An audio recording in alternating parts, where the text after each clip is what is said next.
धन्यवाद ऐसे मुद्दों को उठाने के लिए और ऐसी जानकारी को आम जनता में साझा करने के लिए। तो एक लक्षित बच्चा हमारे पास आया और वो कुछ ऐसी बीमारी से ग्रसित था जिसमें आप कह सकते हैं लकवा है या फालिश है या शरीर में जो कमजोरी है वो बहुत तेज़ी से बढ़ती है और पैरों में हलचल, ना चल पाना, गिर जाना और वीकनेस जो है वो बढ़ते बढ़ते ऊपर पैर, हाथ, सांस, छाती और उसके बाद ऊपर तक हो सकता है। ऐसा हुआ उसका। तो हमने बहुत तेज़ी से उसकी जांच कराई गई। तो स्वामी दयानंद को हमें एक फ़ायदा इस बात का भी है कि बगल में इबास अस्पताल है जहाँ पे हम उनकी सुविधाएं का फ़ायदा उठा लेते हैं। और हमने बहुत तेज़ी से जो नर्व कंडक्शन वेलोसिटी है, जो इसका कंफर्मेटरी टेस्ट होता है, तो वो हमने कराया। और स्वामी दयानंद में हमारे पास सबसे महंगा इंजेक्शन जो 15,000 रुपये का एक इंजेक्शन आता है, IVIG, ऐसे हमें उस बच्चे को कम से कम 10 ऐसे इंजेक्शन लगाने पड़े हुए होंगे। तो 1-1.5 लाख का खर्चा उस बच्चे पे हमें अगले 2-3 दिन में करना पड़ा था।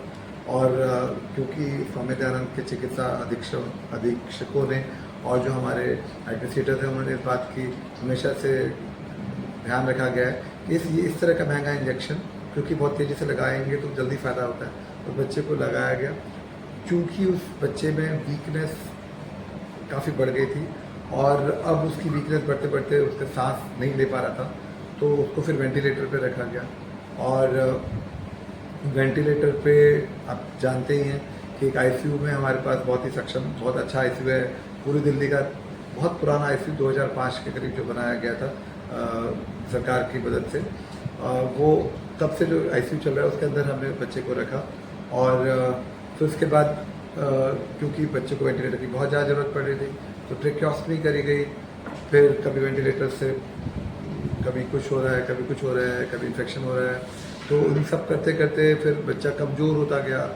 तो उस और मसल क्योंकि टाइट हो रही थी, उसकी मसलों में जकड़न हो गई और बच्चे की बहुत देर के बाद, कई महीनों के बाद जाके हमें काफ़ी कोशिश करके न्यूट्रिशन बढ़ा के उसका खाना हमें ट्यूब के जरिए हम उसका खाना दिए जा रहे थे। उसकी कैलोरीज बढ़ाने की कोशिश कर रहे थे।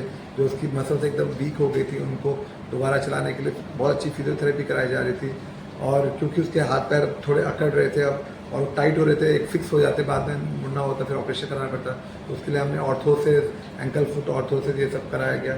और तकरीबन 3 या 4 महीने के बाद वो बच्चे को हम ट्रेकियोस्टमी के साथ ही, हमने ट्रेकियोस्टमी के साथ नली के साथ, अभी इसकी नली चली रही है, अभी इसकी नली निकाली नहीं गई है, अभी भी बच्चा घर से वापस आता है दिखाने के लिए और महीने महीने वो आ रहा है और अब वो खड़ा हो पा रहा है।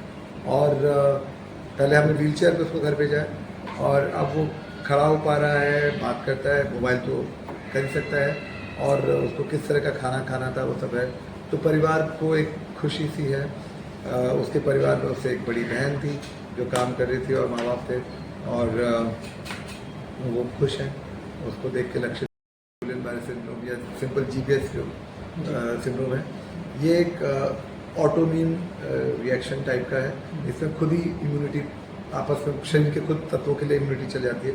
तो उसको कम करने के लिए हमें जो इम्यूनिटी कम को कर सकता है, उस एफिलिएशन को कम कर सकता है, उसको हम देते हैं इंट्रावीनस इम्यूनोग्लोबिन। तो जो इम्यूनोग्लोबिन हमने दिए बहुत महंगे आते हैं, जैसे मैंने बोला 10 से 15,000 रुपये का एक इंजेक्शन आता है और वो हमने लगातार इसको 2-3 दिन दिए। अगर हमारे पास खून बदलने की सुविधा भी है हमारे ICU में, जिसको CRRT कहते हैं, प्लाज्मा फेरेसिस करके हम खून भी बदल सकते थे। और हम एक बार सोच रहे थे कि अगर ये नहीं ठीक होता है तो हम इसका फिर खून बदलने की कोशिश करेंगे। जो पूर्वी दिल्ली के सरकारी अस्पतालों में तो हमारे पास ही है केवल प्लाज्मा फेरेसिस, और दूसरे अस्पताल में है ही, मेडिकल कॉलेज में भी बच्चों में तो प्लाज्मा फेरेसिस नहीं होता है GTV के अंदर। और तो हमने ये सुविधा उसको करी गई थी। जहाँ तक सवाल है कि ये बच्चा वैसे GTV से आया था, अब आप बात करिए, तो बच्चा GTV मेडिकल कॉलेज के मेडिसिन डिपार्टमेंट में भर्ती था, 14 साल का। और उनके पास प्लाज्मा फेरेसिस की सुविधा नहीं थी, तो हमारे पास हाँ वहाँ से रेफर। सर वो जो पर्टिकुलर जो इंजेक्शन का हाँ। ये सोच देखिए आप एक दिन का आईसीयू का खर्चा जो है 10 से 15 हज़ार तो कम से कम है छोटे आईसीयू में। और अगर आप बड़े कॉर्पोरेट अस्पताल में नाम लेना चाहता, बट कॉर्पोरेट अस्पताल जाएंगे तो रोज का खर्चा 50-60 हज़ार रुपये कम से कम है, 1 लाख तक चला जाता है पहले कई दिनों तक। अगर आप बात के दिनों का भी लगाएं 10, 15, 20 हज़ार भी एवरेज का खर्चा मानते हैं बच्चे का, तो आप 30 दिन का लगा लीजिए कितना होगा, 30 का 10 हज़ार से करेंगे तो कितना खर्चा, सीधा 10,000 है 3 लाख रुपए। तो पर महीने के 10 हज़ार कम से कम करें तो 3 लाख पर महीने का खर्चा कम से कम एवरेज कर सकते हैं, जो कि सब बाकी जगह ज़्यादा ही होता है। लाइन पड़ रही है, ट्रेकोस्टमी हो रही है, हर ऑपरेशन करने के अलग होते हैं। वेंटिलेटर की जो सर्किट्स हैं, वेंटिलेटर के जो सर्किट्स हैं वो डिस्पोजेबल इस्तेमाल करे जाते हैं, कभी किसी पे यूज नहीं करे जाते हैं। तो स्वामी दयानंद के अंदर हमारे पास जो मेंटेनेंस और कंज्यूमेबल्स और मशीनों की जो देख रेख है उसके अंदर ज़्यादातर हमारी मशीनें, मैं कह सकता हूँ 90-95% हमारी मशीनें काम कर रही हैं, क्योंकि वो वारंटी में है, एएमसी में है, सीएमसी में है, और उनके कंज्यूमेबल लगातार मांगे जा रहे हैं। जो सारे सरकारी तंत्र में दिक्कत यही रहती है कि मशीनें आ जाती है फिर उनकी मेंटेनेंस नहीं होती है, वारंटी नहीं होती है। तो हमारे चिकित्सा अधीक्षक महोदय मैडम ने इस बात का हमेशा ध्यान रखा है कि हमारे सारे जो मशीनें हैं वो फंक्शनल हो और उनमें कंज्यूमेबल लगातार आते हैं। बच्चा कब आया था और कब गया? तारीख मार्च अप्रैल में बच्चा गया है, मार्च। जीबीएस हाँ, क्योंकि की जानकारी के लिए जीबीएस किसी को भी हो सकती है, बट हाँ एक कुछ जीन्स में भी हो सकता है। अभी इसके बारे में कुछ खास जानकारी नहीं है। विभिन्न तरह के जीबीएस हैं, 5-7 तरह के जीबीएस हैं।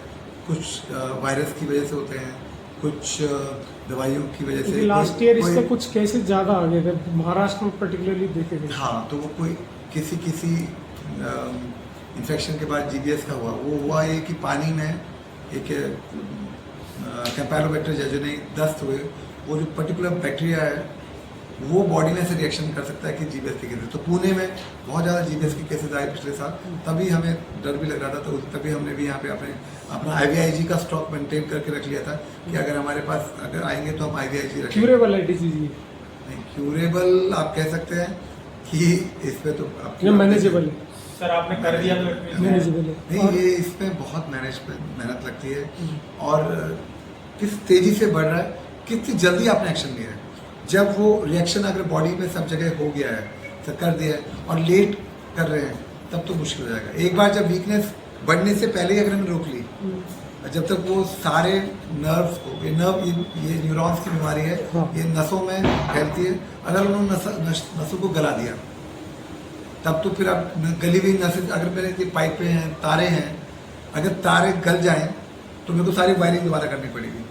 अब बच्चों में तो वायरिंग दोबारा नहीं कर सकते, अब तो सिर्फ वेट ही कर सकते हैं कि दूसरी तारें कब बनेंगी तब। न्यूरो की बीमारी है, न्यूरो की बीमारी, नर्व की बीमारी है, और चूंकि हम जल्दी IVIG देते हैं तो हम वो नर्व का डैमेज रोक लेते हैं उससे पहले, तो इसलिए जितना जल्दी दिया जाएगा उतना हम कर सकते हैं। मगर एक बार किसी ने 10 दिन के बाद, 5 दिन के बाद IVIG देने की कोशिश करेगा तो क्या ही फायदा होगा, तब तक तो पूरी बॉडी फैल गया होगा, सारी नसों को उन्होंने गला दिया होगा। आप उसके बाद नर्स का बस वेट ही करते रहो कि वो कब ठीक होगी कब ठीक नहीं। ऐसे एक केस तो अभी हमारे पास ये कुछ